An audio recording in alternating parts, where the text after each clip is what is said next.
तृतीय बंद पर ब्रह्म को वाणी विमान अगाध वक्रतुंडम महाकाय सूर्यकोटि समप्रभ निर्विघ्नं कुरु मे देव सर्वकार्येषु सर्वदा मुखं करोति वाचालं पंगुमलंघयते गिरिं यत् कृपातमहं वन्दे नारायणी नमोस्तुते। प्रेम से बोलिए श्री सद्गुरुदेव महाराज की जय, श्री आनंद कंद भगवान की जय, सभी दिव्य महान विभूतियों की जय, सच्चे गुरु दरबार की जय, सत्य सनातन धर्म की जय, मानव धर्म की जय, भारत माता की जय।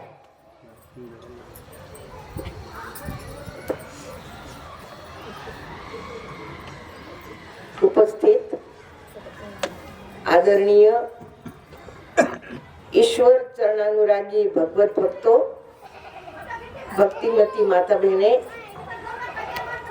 श्री गुरु महाराज जी की अति असीम कृपा दया से आज यहाँ हमारे प्रधान जी राधेश्याम जी की पत्नी की पुण्यतिथि के उपलक्ष्य में सत्संग हो रहा है। गुरु महाराज के चरणों में हमारी प्रार्थना है उस आत्मा की सद्गति हुई है और उनके निमित्त सत्संग मिला है तो एक पुण्य फल भी उनको प्राप्त होता है। और काफी देर से बाई जी द्वारा सारगर्भित ईश्वर के परिचय के विषय में, उसमें मन लगाने के विषय में आप सत्संग श्रवण कर रहे हो। और सत्संग एक आईना है।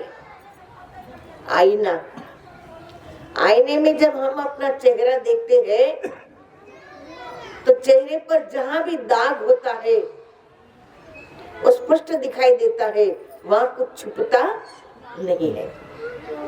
इसी तरह यदि मज्जन फल पेखिए तत्काला, यदि सत्संग के शब्दों पर मंथन करोगे, मज्जन करोगे, विचार करोगे, चिंतन करोगे तो समझ में आएगा कि सत्य क्या है, असत्य क्या है, धर्म क्या है, अधर्म क्या है, ईश्वर कहाँ है, ईश्वर का नाम क्या है, उन्हें कहाँ खोजना चाहिए और हम कहाँ खोज रहे हैं। ये सत्संग पे आईना सब स्पष्ट बता देगा, क्योंकि शास्त्रों का प्रमाण है कि गॉड इज वन, ईश्वर एक है ना, सबका मालिक एक। एको हंसो भुवन स्यास्य मध्ये स एवाग्ने सलिले सन्निविष्टे त्वमेव विदित्वादि मृत्युमेति नान्य पंथाय विद्यते अनाय। हमारे वेदों में कहा गया है कि एक हंस, एक को हंसो, यानी एक हंस, हंस माने आत्मा, हंसा निकल गया पिंजरे से, है ना, इस शरीर रूपी पिंजरे से हंस रूपी आत्मा निकल गया तो खाली पड़ी रही तस्वीर। तो हंस का मतलब है आत्मा, और वह आत्मा सर्वभूतस्य मध्ये, यानी पूर्ण विश्व के प्रत्येक जीव के अंदर। जैसे पानी में अग्नि है, मृगना भी कुंडल वसे मृग ढूंढे बनवाही, ऐसे घट घट ब्रह्म है दुनिया जानत नहीं। ऐसे घट घट में मृग की नाभि में कस्तूरी है, कस्तूरी की उसे सुगंध आती है, पर उस मृग को पता नहीं कि सुगंध मेरे ही नाभि से आ रही है। और उस सुगंध को प्राप्त करने के लिए मृग वन वन में गंदी घास में भटकता फिरता रहता है और अपने जीवन को समाप्त कर देता है। इसी तरह मानव भी जैसे दूध में घी है, वैसे परमात्मा भी हमारे अंदर है। मृग की नाभि में कस्तूरी है, उस तरह ईश्वर हमारे अंदर है। जैसे पानी में बिजली है लेकिन वो अप्रगट है, उसे प्रकट करना पड़ता है और प्रकट करने का ज्ञान सद्गुरु महाराज देते हैं। आप जिनकी तस्वीर देख रहे हो, हमारे गुरु महाराज जी सद्गुरुदेव श्री सतपाल जी महाराज जी ने हमें हमारे अंदर अंतर जगत में आत्मा सो परमात्मा जो सबके अंदर व्यापक है, घट में है सूझे नहीं, लानत ऐसी जिंद, तुलसी या संसार को भयो मोतिया बिंद। आंख का डॉक्टर जो होता है, जो मोतियाबिंद का ऑपरेशन करता है, उस डॉक्टर को भी मोतियाबिंद का रोग लगा है। तो सारे संसार को मोतियाबिंद का रोग लगा है, मतलब कि जहाँ मोतिया आ जाता है तो कुछ दिखाई देता नहीं। जब उसका ऑपरेशन होता है तो सब कुछ साफ साफ नजर आता है। तो आंख के डॉक्टर को भी मोतियाबिंद का रोग लगा है, तो उसका ऑपरेशन कौन करेगा? तो कहा कि सतगुरु महाराज जी ज्ञान अंजन आंच देते हैं आंखों में, तीसरी आंख में। जब तीसरी आंख खुलती है, ये तीसरी आंख में मोतियाबिंद का रोग है, जो आंख के डॉक्टर को भी है। और गुरु महाराज जी तो ज्ञानांजन सद्गुरु दिया, अज्ञान अंधेर विनाश, हरि कृपा ते संत भेटिया, नानक मन प्रकाश। नानक साहब अपना अनुभव कहते हैं कि जब समय के तत्वदर्शी सद्गुरु मिलते हैं और ज्ञान की चाबी देकर, ज्ञान का अंजन देकर तीसरी आंख में आंच देते हैं, उस मोतियाबिंद का ऑपरेशन कर देते हैं और तीसरी आंख खोल देते हैं, तब आज्ञा चक्र में ध्यान द्वारा उस आत्म ज्योति का हम प्रत्यक्ष दर्शन कर सकते हैं। और मानव शरीर भी इसीलिए मिला है और ये शाश्वत सत्य है, धर्म शास्त्र प्रमाणित है। तो ये बात सत्संग रूपी आईना आपको स्पष्ट समझाता है। यही सत्य है, यही धर्म है, इसी को सनातन धर्म कहा। सनातन का अर्थ है जो जन्म मरण आदि अंत से परे अजर अमर अविनाशी है, वो सनातन है। और वो है आत्मा, जिसके लिए भगवान श्री कृष्ण समझाते हैं कि अच्छे द्वयम दाह्योयम क्लेज शोष्य वच नित्य सर्वगता स्थानवर चलोयम सनातन। कि अर्जुन, उस आत्मा को अस्त्र शस्त्र द्वारा काटा नहीं जा सकता, अग्नि उसे जला नहीं सकती, पानी गिला नहीं कर सकता, हवा उड़ा नहीं सकती। वहाँ आत्मा अजर अमर अविनाशी है, वो शाश्वत है, सनातन है, पुरातन है। इस शरीर का नाश हो जाता है लेकिन आत्मा का नाश नहीं होता। और आत्मा सो परमात्मा इस संसार में सत्य है। उस आत्मा को जानना ही मानव का धर्म है। और इसी आत्मा सो परमात्मा को जानने के लिए ही भगवान ने हमें मानव शरीर दिया है। लेकिन हम गोरख धंधे में फंस गए। आए थे हरि भजन को और ओटन लगे कपास। जैसे छोटा सा दृष्टांत द्वारा समझाना चाहूंगी कि एक राजा था और राजा ने अपने नगर में एक नुमाइश लगवाई प्रदर्शनी लगवाई और राजा ने उसमें शर्त रखी कि 3 घंटे के अंदर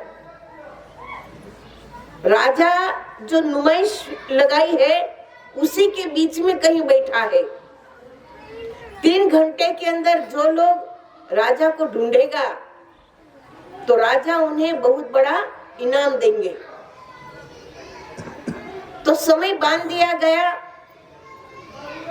और वहां कार्यकर्ता सब लोग काम कर रहे थे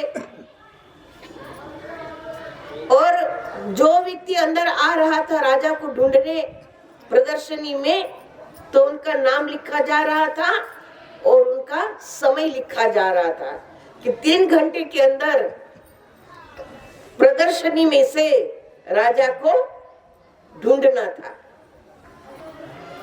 तो जो कार्यकर्ता थे उन्होंने देखा कि एक बहुत बड़ा ग्रुप राजा को ढूंढने प्रदर्शनी में जा रहा है। तो कार्यकर्ताओं ने उनके सबके नाम लिखे, समय लिखा और वो ग्रुप जैसे हजारों लोग है ने उस प्रदर्शनी में गए। क्यों गए प्रदर्शनी में? क्यों गए थे? राजा को ढूंढने। तो जैसे वो लोग वहां गए तो राजा की प्रदर्शनी थे, वहां कोई कमी नहीं थी, बहुत सुंदर इंतजाम था। तो वहां बहुत अच्छी अच्छी खाने पीने की वस्तु रखी थी।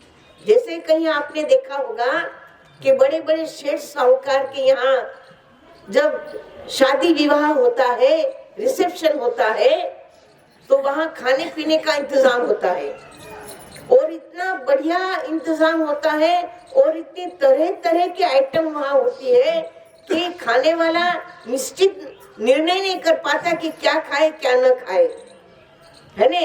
तो नाना प्रकार का सलाद था, नाना प्रकार की मेवा मिठाई, नाना प्रकार का फरसाण और Punjabi dish, Marwari dish, south dish, Gujarati dish, है ने, तुम्हारी राजस्थानी डिश, नाना प्रकार का वहाँ जो है मेवा मिठाई और नाना प्रकार का शरबत, चाय, कॉफी, आइसक्रीम, पान, नाना प्रकार की बढ़िया बढ़िया आइटम वहाँ थी। अब इतने लोग गए, इतना खाना सारा फ्री था, है ना, सारा फ्री था।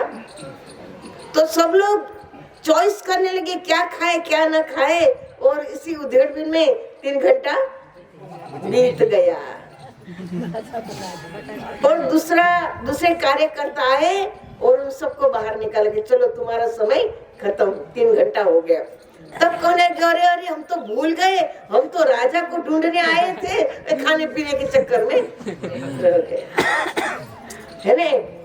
थोड़ा अरे हमको थोड़ा तो समय दो, राजा को ढूंढते हैं, लेकिन अब वहां समय मिलने वाला नहीं, सबको बाहर निकाला।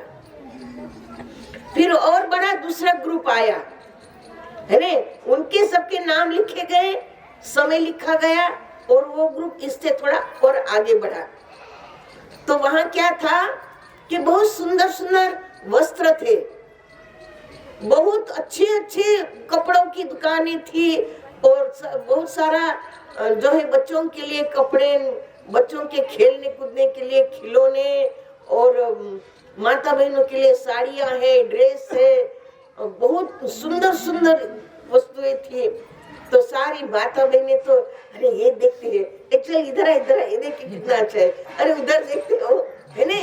और सारा चॉइस करने में, देखने में, मैचिंग करने में और जो है बच्चों के खिलौने लेने में, और इतना समय बीत गया, 3 घंटा कहाँ बीत गया पता ही नहीं चला। कार्यकर्ता आए, बोले चलो निकलो बाहर, 3 घंटा हो गया। अरे रुको रुको कार्यकर्ता भाई, हम तो राजा को ढूंढने आए थे, उसको तो ढूंढने दो।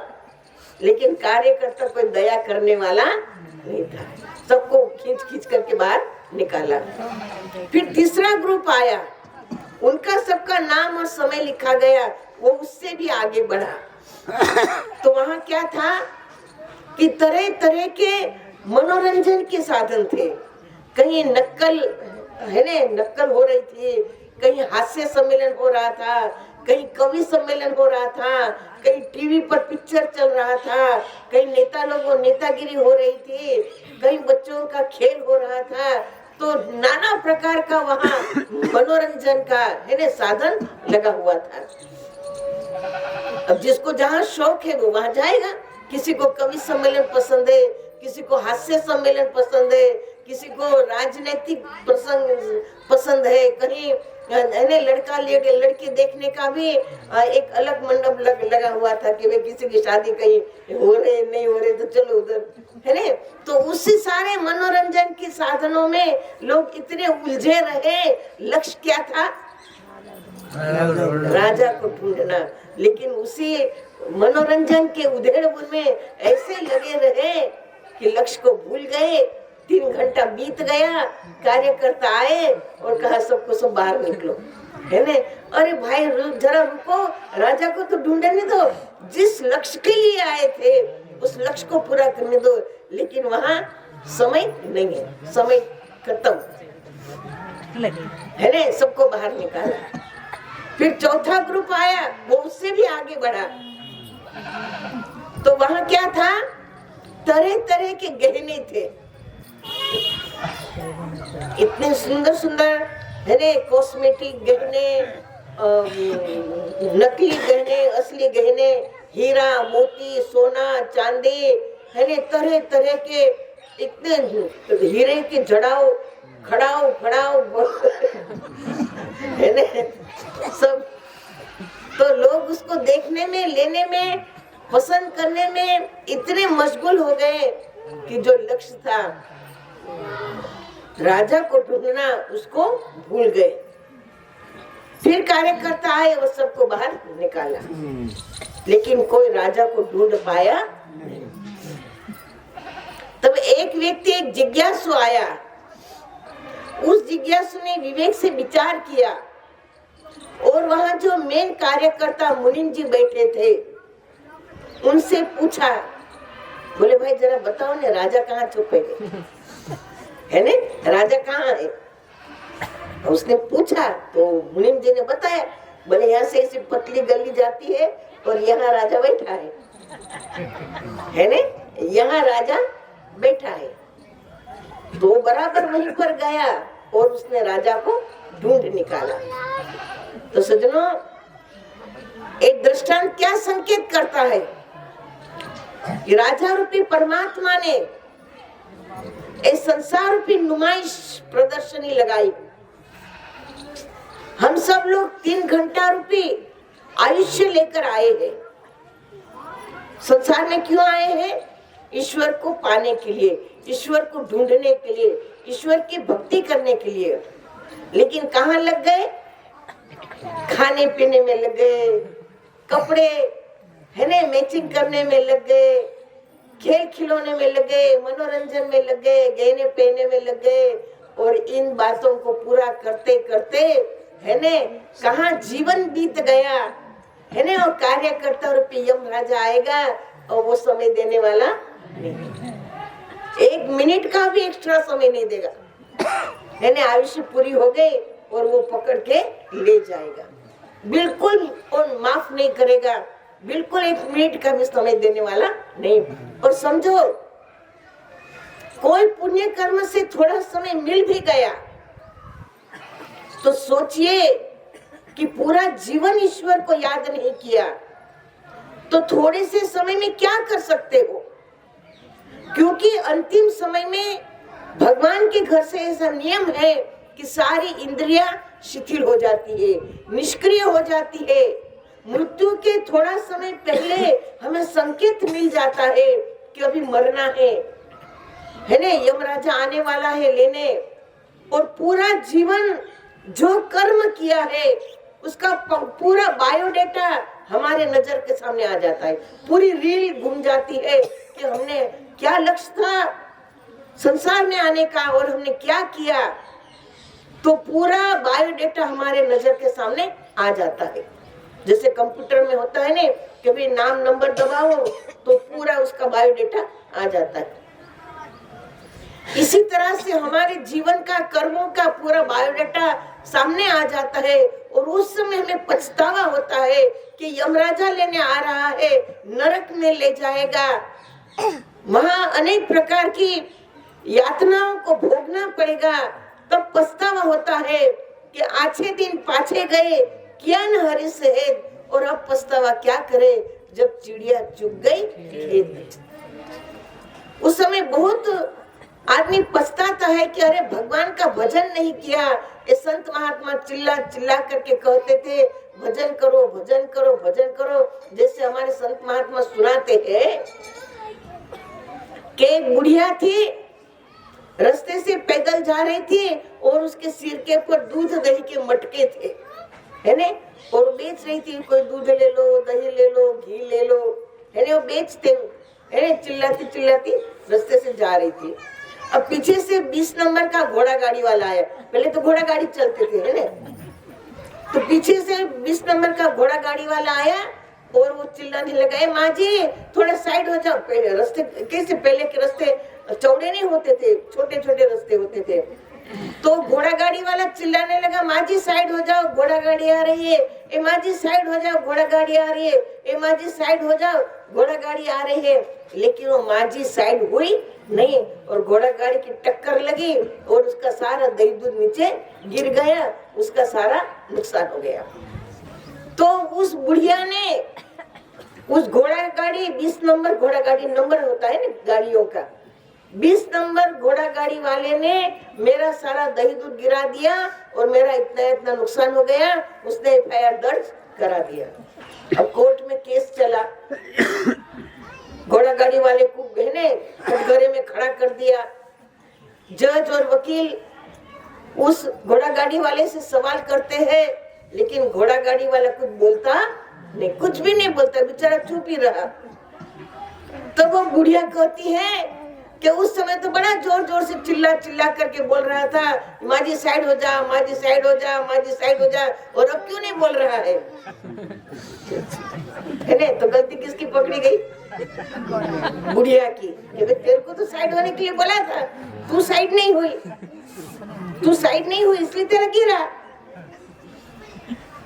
है ने। तो सज्जनों, इसी तरह से यमराजा पूछेगा कि भगवान को क्यों नहीं पाया, ईश्वर को, है ने, सदगुरु की शरण में क्यों नहीं गए, भगवान का भजन क्यों नहीं किया। हम भी वहां रहेंगे, चुप रहेंगे हम। तब आप लोग बोलोगे भाई जी लोग तो चिल्ला चिल्ला के बोल रही थी लेकिन हमने सुना, हम तो अपनी मस्ती में मस्त रहे। मस्त रहो मस्ती में और आग लगे मस्ती में। तो सज्जनों, इस समय किसी का इंतजार नहीं करता है। दाव का चूका फिर मारे और समय का चूका सिर मारे। तो सत्संग ये आईना आपको समझा रहा है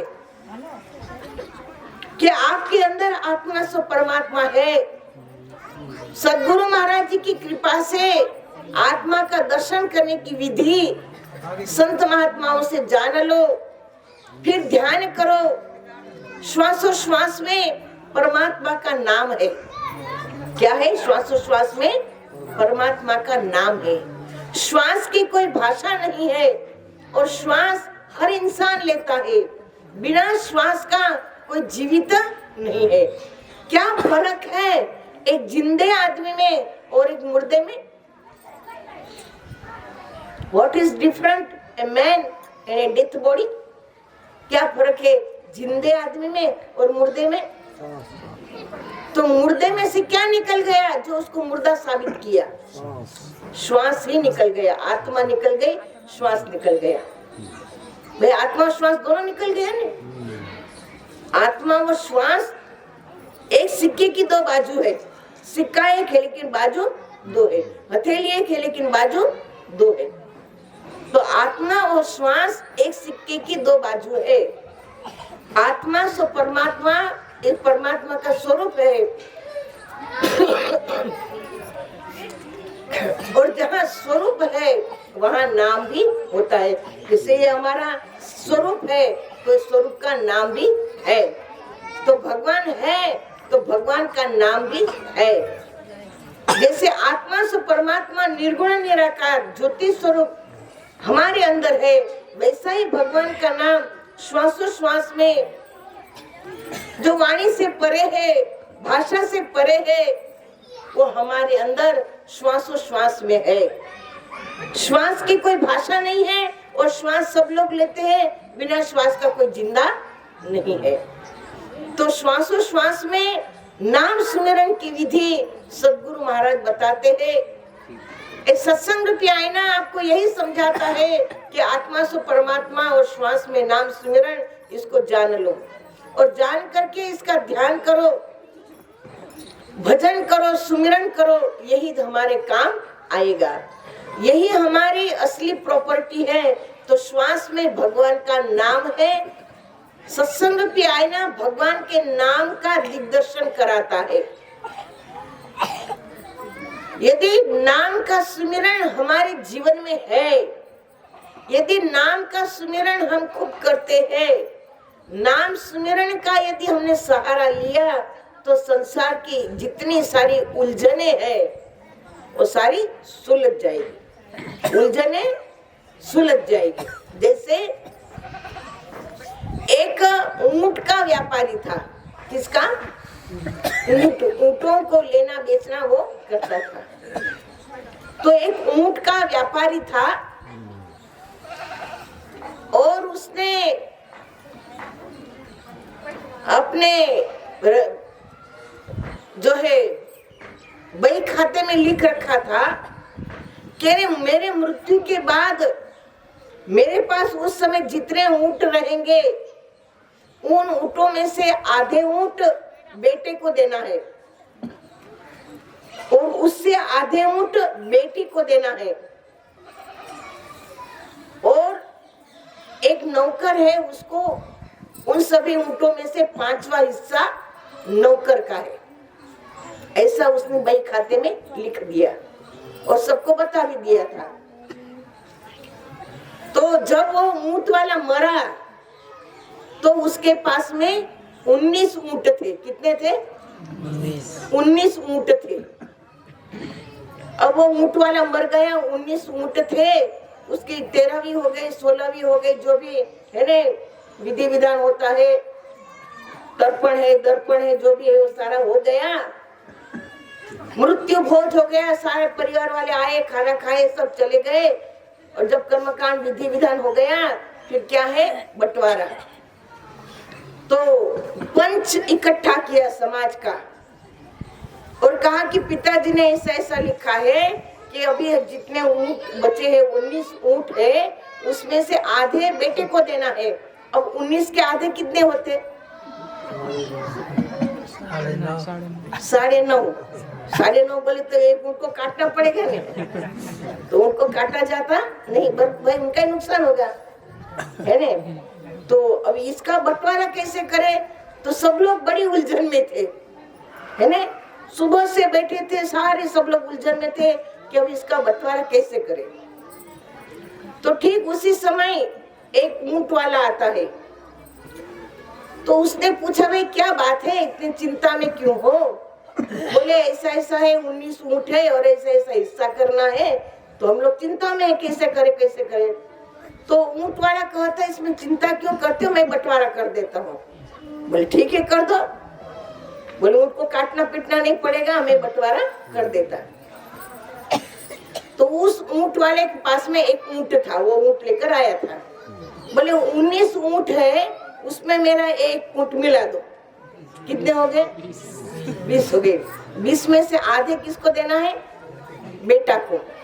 फिर कितने बचे? 10। 10 में से 5 किसको दिए? बेटी को। और नौकर को कितना देना था? 5वां हिस्सा। तो 20 का 5वां कितना होता है?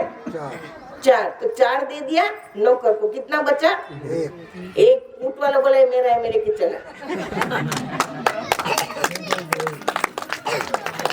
हो गया ना बंटवारा।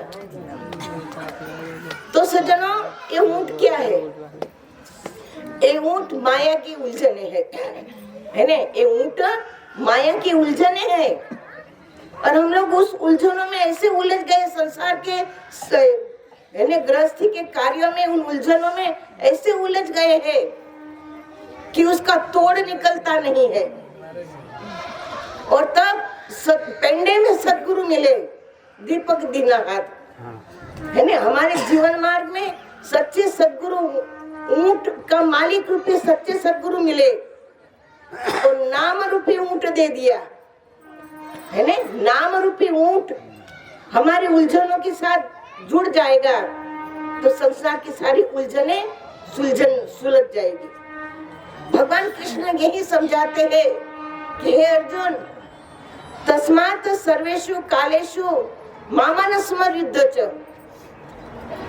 मयि अर्पित मनोर बुद्धि मामे वैशेष संशयम। हे अर्जुन, तू तेरी मन बुद्धि मेरे समर्पित कर और युद्ध करते हुए मेरे नाम का सुमिरन कर। तो अर्जुन क्षत्रिय थे, इसलिए अर्जुन को कुरुक्षेत्र का युद्ध है। आप गृहस्थी हो, आपको गृहस्थी चलाना है। महीने की इतनी तनख्वाह आती है, उतनी तनख्वाह में घर गृहस्थी चलानी है, बच्चों को पढ़ाना है, शादी करना है, घरों में बूढ़े माँ बाप है, उनकी दवाइयाँ है, किराया है, भाड़ा है, आजकल तो मोबाइल का खर्चा है, पेट्रोल डीजल का खर्चा है ना। आजकल तो इतनी सारी डिमांड बढ़ती जा रही है, होटलों में खाने जाना है, घूमने जाना है, जन्मदिन मनाना है। एक जन्मदिन की बात याद आई कि एक बहन के पोते का जन्मदिन था, तो नानी को बड़ी खुशी होती है कि मेरे पोते का जन्मदिन है। तो नानी अपने पोते के जन्मदिन के लिए गई, बड़ी खुशी खुशी केक काटा, खूब एंजॉय किया, नाश्ता किया, पार्टी करी। फिर बोले खाना खाने के लिए होटल में जाते हैं। अब होटल में खाना खाने गए 5-7 लोग, अच्छे से खूब तरह तरह के आइटम मंगाए, खाए, 4-5 हजार का बिल हुआ। फिर घर आए, बोले खाए पर पेट नहीं भरा, है ना। चलो घर में कुछ है उसको निकालो, 2 बासी रोटी और चटनी घर की खाए तो पेट भरा। ये हकीकत है, समझे, ये हकीकत है। बाहर के खाने का शौक है, लेकिन उसमें मिठास नहीं है, उसमें सार तत्व नहीं है, वो बनावटी दिखावटी का है, डेकोरेशन का है, लेकिन अंदर कुछ सार नहीं है, उससे पेट भरता नहीं है। लेकिन ये शान शौकत है, दिखावा है, दिखावे में खर्च किया। यदि वही 5,000 बच्चों के हाथों कोई अनाथ आश्रम में, कोई वृद्धाश्रम में, कोई गरीबों की मदद करी होती तो उनका आशीर्वाद बच्चे को मिलता, वो आशीर्वाद काम आता। पर हमने 5,000 तो फूंक दिए, भाई होटल वाले का क्या जाता, उसकी तो कमाई हो गई, पर हम तो मूर्ख बन गए। तो इन उलझनों में हम फंस जाते हैं।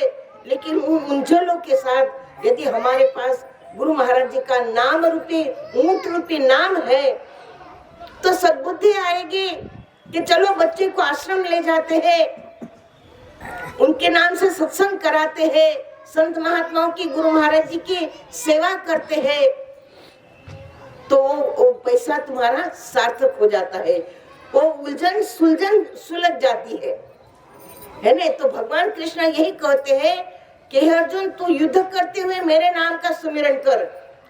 आप लोग गृहस्थी के सारे काम करते हुए यदि सवेरे उठकर 10-15 मिनट भगवान के नाम का सुमिरन करो, ध्यान करो, फिर पूरा दिन काम करो, देखो आपका दिन कितना अच्छा जाता है। शास्त्रों का ये प्रमाण है कि जो सवेरे नाम का सुमिरन करता है, उसके हाथों पूरे दिन में जाने अनजाने में यदि कोई पाप होता है तो भी उसे क्षमा हो जाती है। और जो जीव जिसने नाम दान गुरु महाराज जी से प्राप्त किया है और नाम का सुमिरन नहीं करता, तो बिना भजन के जो भोजन करता है वो पाप खाता है, समझे। बिना भजन के, नाम सुमिरन किए, ध्यान किए, बिना भजन के जो भोजन खाता है वो पाप खाता है। समझ लो मेरी बात को, अच्छी तरह से समझ लो इस नाम रूपी ऊंट को, समझे, ऊंट रूपी नाम को। और और नाम स्मरण करने के लिए कुछ भी नहीं लगता, यानी बहुत सरल है, सहज है। केवल गुरु महाराज जी की कृपा से श्वासोश्वास में मन को लगाना है।